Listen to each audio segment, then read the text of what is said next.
美食台的朋友，大家好，我是火哥。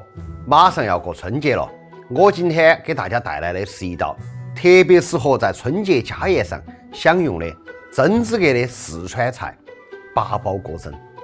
那我们用这道菜来打破那些谣言，说我们川菜只有辣，没得其他菜的。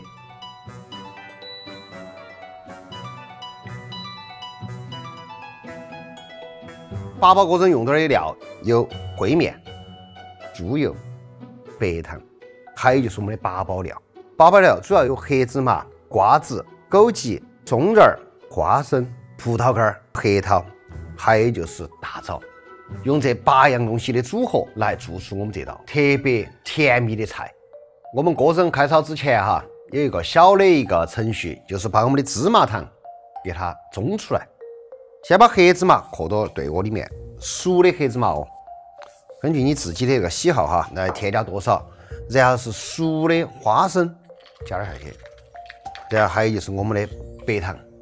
这个蒸好了之后，是来加到点我们炒好的锅蒸上面的，来给它来一种修饰，同时它也好吃。其实这个东西我们在做汤圆性质的时候也要用到，甚至是你拿来包点包子那些。这一步也是可以的，特别的香，大家可以去试一下。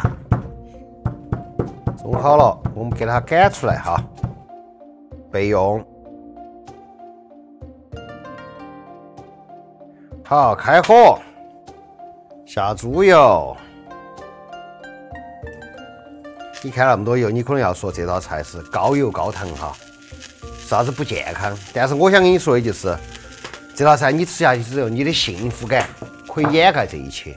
我觉得有时候很多菜，我们并不是天天吃，1年吃一回问题不大我觉得吃了以后也走它一大圈，围着操场跑个8圈那些，啥子能量都消耗完了。猪油到5成油温融化了以后我们就下我们的这个烩面面粉，也就是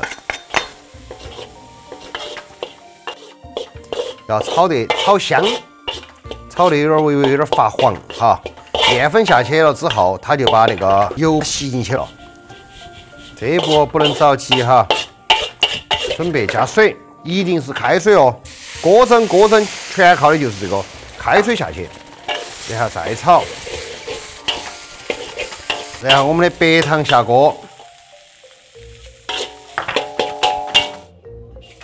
八宝料下锅。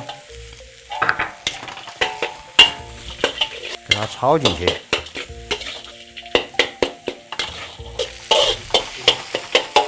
关火，传到碗里面。哎呀，适当的压一下，来，然后把它翻到盘子里面，翻过来以后，最后我们再把这个芝麻糖给它撒上去。喜欢吃甜的呢，我们就多撒点；不喜欢吃甜的呢，我们就少撒点。拿一个瓢羹或者是筷子，一筷子下去，快速的放到嘴巴头，幸福感立马爆棚。